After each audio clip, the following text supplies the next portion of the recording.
My name is Boyd Bushman. I'm a senior scientist from Lockheed Martin. I have 27 patents.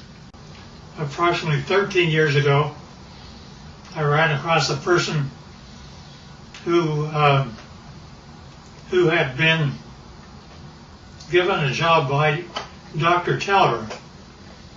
Dr. Teller was Oppenheimer's right-hand man, and even after Oppenheimer was thrown out of Area 51,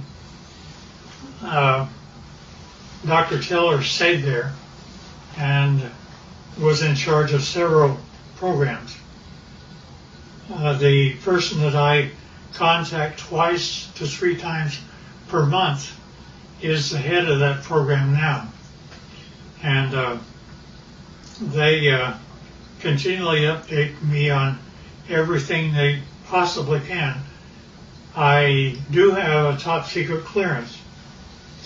I choose, however, for their purposes, not to use it because the intelligent ones of me and me actually believe that a great deal of information should be lifted up from those dark recesses of Area 51 and moved over so people can see it.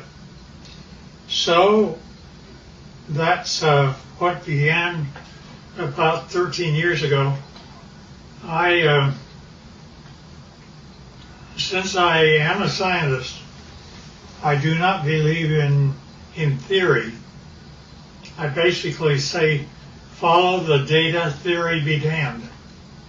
If something can't verify by a physical test that something is true, then I do not care to accept it in that I present. Therefore, everything that we present here will be data that comes directly from them through me to you. The subject of today there are those that are acquainted with the fact that there were Phoenix lights that occurred over Phoenix about 2 years ago.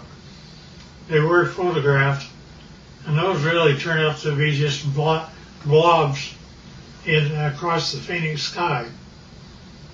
It turned out to be that a very dear friend of mine took his wife up a mountain on Valentine's Day, and they took a photograph of Tucson.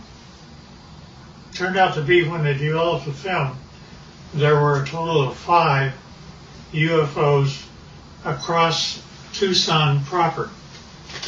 And this is Tucson as they saw it. Can you get that? So here's the picture of Tucson as he had it. Then, as he developed further, notice that there are 5 very distinct UFOs along the top of the mountain. Mm-hmm. One of them is even canted a bit, about 45 degrees. Now, the person that took the film said that he had a mothership underneath and one up high. This shows the high one. Mm-hmm. I don't know if I know that I can buy the ship. My name is Scott Faree. I live in Vail, Arizona. A friend of mine who manages a nonprofit in Tucson asked me to take some photos for him for his website. And he was looking for a sunrise picture of kind of the skyline of downtown Tucson. So I had gone out actually on Valentine's Day evening. I dragged my wife up to A Mountain so that I could go up there and just block out some shots, kind of plan the photos that I was ultimately going to take for that website. And so we got up on A Mountain just as the sun was setting. I set up my Canon 40D on a tripod, opened the shutter up fully. I really wasn't looking for picture quality. I was, like I said, I was looking to block out where I wanted to set the camera and the angles that I wanted to take. And so I started to click off some photos, and I had these set with a timer release on the shutter so I didn't get any camera vibration because the sun was starting to set. We were running into fairly low light. And I took, I don't know, it was probably 6 or 8 pictures. I figured I'd had enough that I could take a look at tomorrow, take a look at the next day and decide what I liked. So we went out to dinner that night, went home the following day. I uploaded these photos onto my laptop, and I noticed some lights that I really didn't expect to see up above the Santa Catalina Mountains. And upon closer inspection, and as I really ran out the contrast in the photo, I ended up with something that I still can't explain to this day. This is the original photo, and these lights were showing up just over the top of the mountain. I took a second photo probably 5 or 6 seconds later, as long as it would have taken for me to reset the timer. And in fact, this group of lights was in a much more narrow band, and now about, well, I don't know, I can't really say distance-wise, but they'd moved quite a ways from where that original grouping had taken place. So I still have no explanation for the camera, or for the pictures. These images, these lights have not shown up in any other photos that I've taken. I'm at a loss as to what they might be, and certainly curious as to where those lights came from. They certainly are very similar images. Here's up and flying. Let me go through now on the ships. In order for me to believe it, I had to get blow-ups, and so here are 2 of them, which is blown up much higher. And I think I have one that, yeah, you can see the 45-degree candid UFO. Now see, the only reason that I bought everything that he said is because my people had been feeding me for 13 years pictures, not only pictures of just plain pictures, but I gave them assignments, being a senior scientist, and they got a picture of up close and personal. This is a UFO which is ready to take off, and it is very up close. And they inform me that there are 3 elements which the UFO is contained. One is telluride, the other is germanium, the other is palladium. I did not say a metal once. And not only that, but the things pick up and fly using anti-gravity. Now, that's one picture. Here's another picture. In this case, the UFO is not turned on, ready to fly. Therefore, it only shows on the upper part of it. And generally, it's white on the underside when power is applied. Here's also another of the same order. Now, these UFOs are 38 feet in diameter, and it was rather surprising to me, since I actually physically gave them my camera. They took this picture as a UFO was departing. Within one flick of my camera, they got 3 UFOs. That's real. And yeah, we don't know why either. Now also, when UFOs come in, they like we have a heads-up display for our pilots. They do too. This is what their pilots see in order to tell them how to come to Area 51 and land. And not only that, they can go to a vertical hole in a mountain over 51 and go down a shaft. They don't have wheels. They don't have anything like that. They take off by going up straight, and then not only that, but they travel extremely rapidly. Their home planet is Quintumnia, which is 68 light years from us. They, to my surprise, when I asked them how fast they take to get from that, it should be 68,000 years to make it according to Einstein. But they're able to make it to us in 45 years. So I gave them an assignment to photograph the planets from space as they were coming back.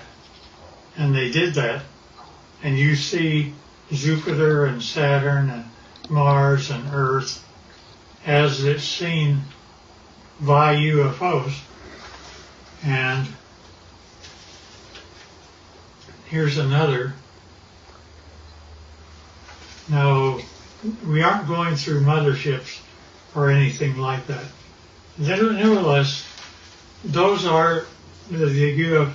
Now, when they actually get powered up and actually start traveling, it turns like this. You do not hear sound. They're up. They travel like that. They look like that, and they travel extremely rapidly. Now, the question is who are they? Here's another one that's, you see the bottom, how it's all white? It's turned on. Here's also the bottom turned on. Strangely enough, I asked them to take pictures of the power unit on the bottom, up close and personal. They gave me this. I don't know what this means. That's when my camera actually looks into the power center of the UFO. Now,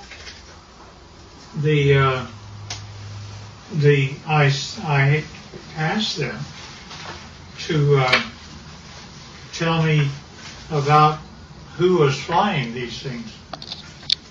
He therefore said, fine, they're approximately 5 feet, 4.5 to 5 feet tall. They had one or two of them around that were 230 years old, and we have a total of at least 18 that exist and operate with our facility as Teller set it up.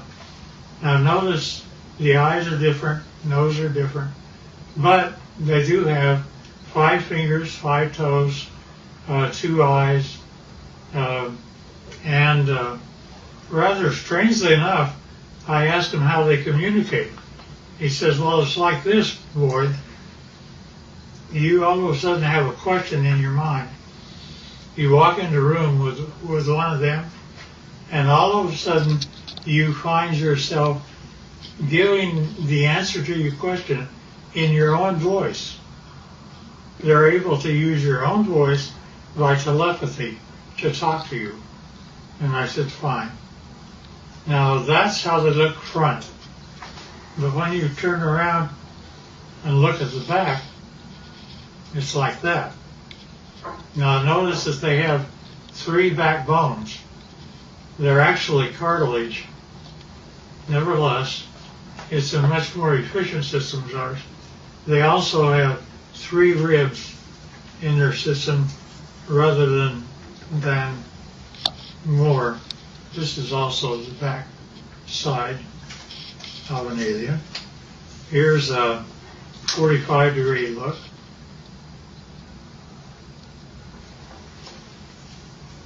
And here's the back of the head. Notice the veins, and no hair. And now when we talk about aliens, I pushed the issue, and he said, well, there's kind of 2 groups of aliens. he divided them, they divide them into two groups. One group he calls, it's like you have a ranch. And you have a ranch and you find that one group are your wranglers that know how to wrangle your cattle. There are others are rustlers, ones that steal your cattle.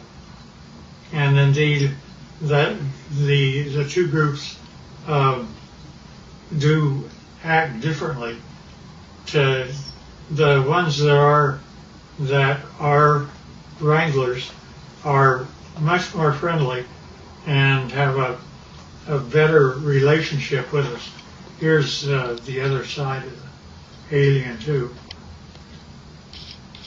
Now also notice that their feet, where they have 5 toes, the toes are joined together like a frog, and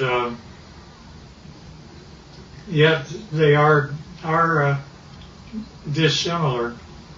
Now there was a surprising occurrence, and that is my friend had one of them that was a friend, and he died here. And 10 days after his death, I was out visiting my buddy who's in this picture. And if you look very close, you can see that his friend is in spirit form and right over his left shoulder. You can also see that the fingers are long, that there is something. We have an expression that basically say when a person dies, they stay around their body for 3 days and then go off, and they basically have the same thing that happens to them. Now, with respect to the alien craft, we have American citizens which are suited up like this, and they are working on UFOs 24 hours a day, and we're trying to learn what to do. These are 2 guys, 2 American citizens, and they're trying to protect themselves against germs and things like that. And here's another view of them. And here's another one. There's an upper part of a UFO and a lower part of a UFO. This is the upper part, and it's just one of them up there. They have, generally we give them suspenders so that if they start floating, they don't have gravity on the inside. Somebody can grab them and pull them over to the side. And this is the home planet that they come from, which they call quintumnia. Now notice that the hand, that's an alien hand. Notice that that the fingers are longer than ours by quite a bit, about 30% longer, and that's just the way they're put together. Now, at any rate,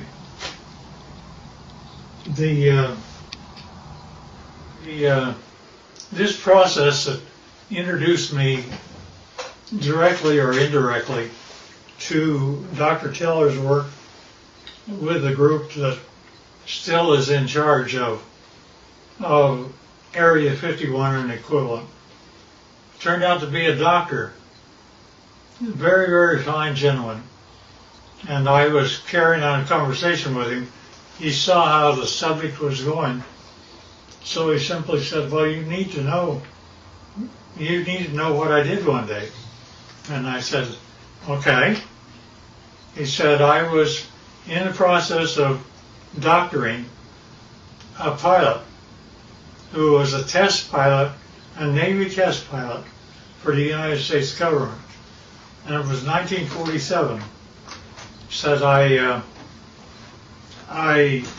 he began, I don't know if it's a drug I had him on or what was occurring, but he basically told me that the radar group, had found a blip out over New Mexico, and that they would like to assign me to go out and check it out. So he said, fine, I'll do that. And he got the fastest airplane that existed then, which was a propeller at the time.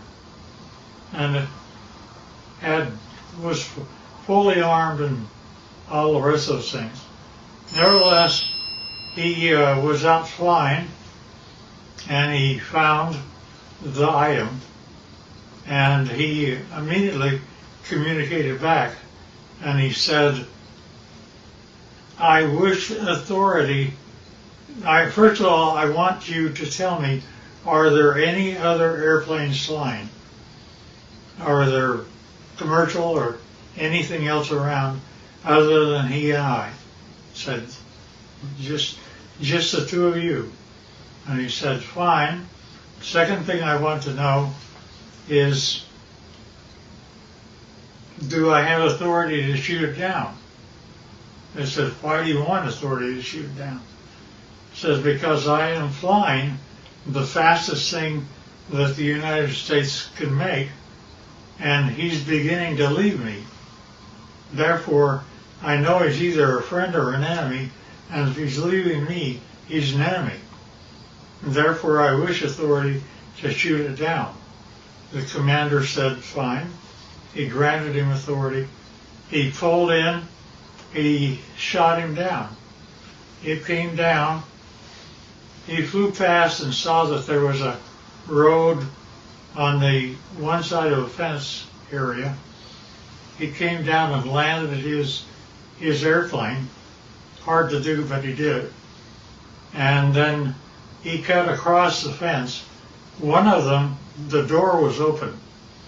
One of them was out walking around. But he didn't care about that. He cared about what the vehicle was. So he went over, and rather strangely enough, when he ducked down, because they were only 5 feet high, he saw that he could see through the walls. Not only that, but as he stepped in, the floor was spongy. He looked at the three that were there, and they were dead. He knew they were. He'd killed them. But he also knew that the military would come, and he had put up with those guys for a long time. So he went back across the barbed wire fence, got in his airplane, and took off. Therefore, he was never briefed out at all. And he didn't give my friend authority to allow me to know what his name was. I know, but I won't reveal it. Both of them should have been gone for a long time.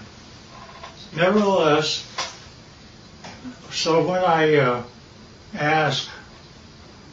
got up with my contacts in Area 51, I brought up that story, and they said, well, that's totally true, but we can't say it, you can.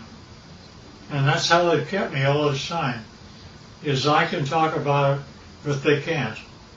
I do, because of some very good reasons, keep things within control, but I don't want us to fall behind the Russians and Chinese. And the problem I have is that Area 51 is working with both the Russians and Chinese right now. And trying to make UFOs, they have, there's been a total of 39 United States citizens that have lost their lives trying to reverse engineer UFOs. And Well, the last one I heard of was a year and a half ago, where we lost 19 lives in one test. They actually wanted to bring various flying craft near the UFO, and the UFO defended itself, and 19 of our people died. Now, they kept giving me things rather than, they would give me pieces of UFOs, and I would come to my laboratories. I had the laboratories of Lockheed and every place else, so I would do that, but I would get pieces of UFOs. For example, I have 3 little pieces of UFOs down underneath the thing that looks like a quartz crystal. Notice that that is my hand, and it is giving weight. It says that it weighs 100 grams. Now, without those 3 items, when I take the UFO material away, notice that the 3 UFO items are gone. But also notice that the weight of the crystal is now 650 grams.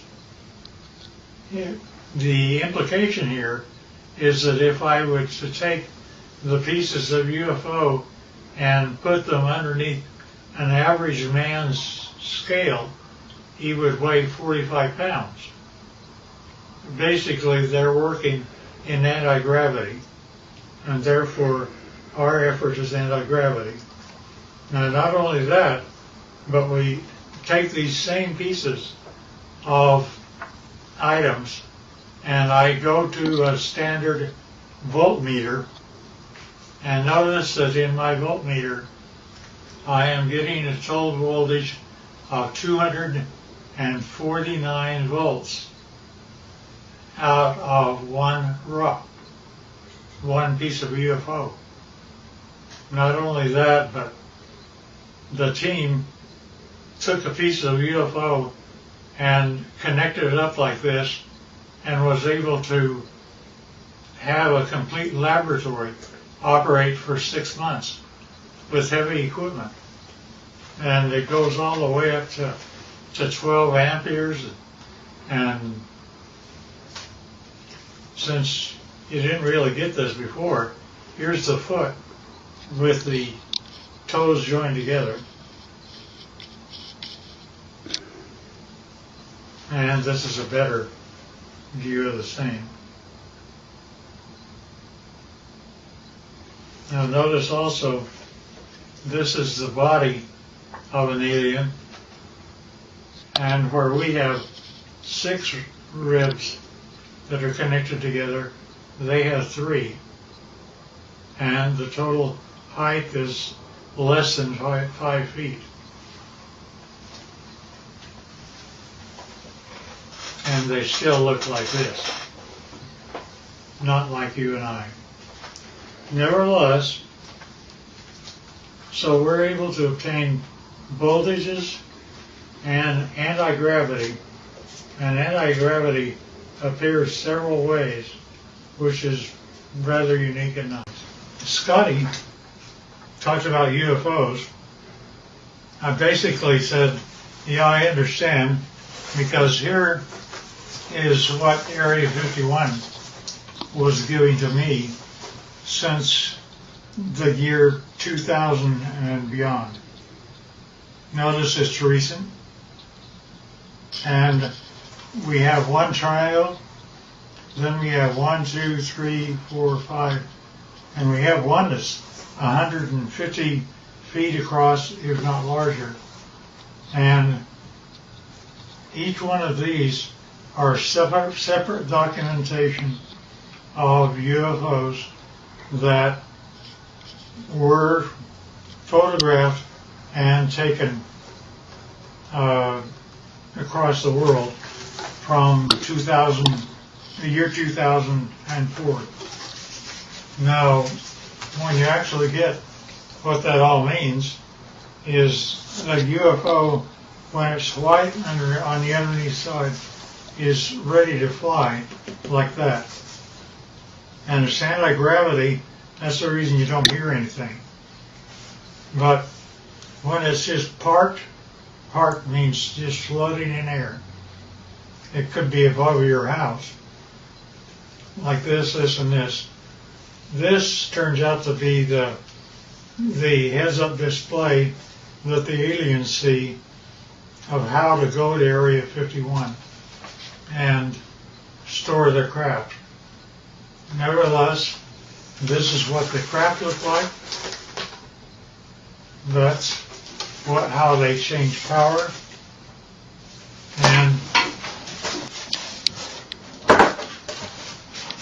And notice that here's an egg-like thing, but it's standing on end only because it has no gravity itself. And that is a piece of UFO germanium.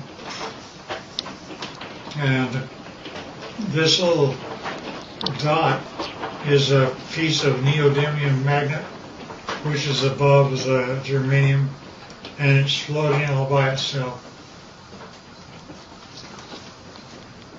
And that, again, is a UFO. And we don't know why, but the crystal appears to be colored rose, and we can't figure out why yet. There's a whole batch of analysis that we're having to do. Alien, side view, front view, top view, line.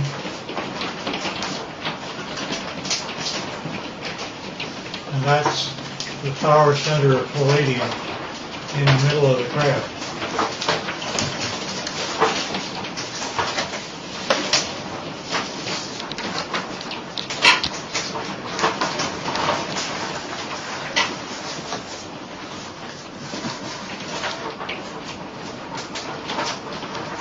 In case I missed anything.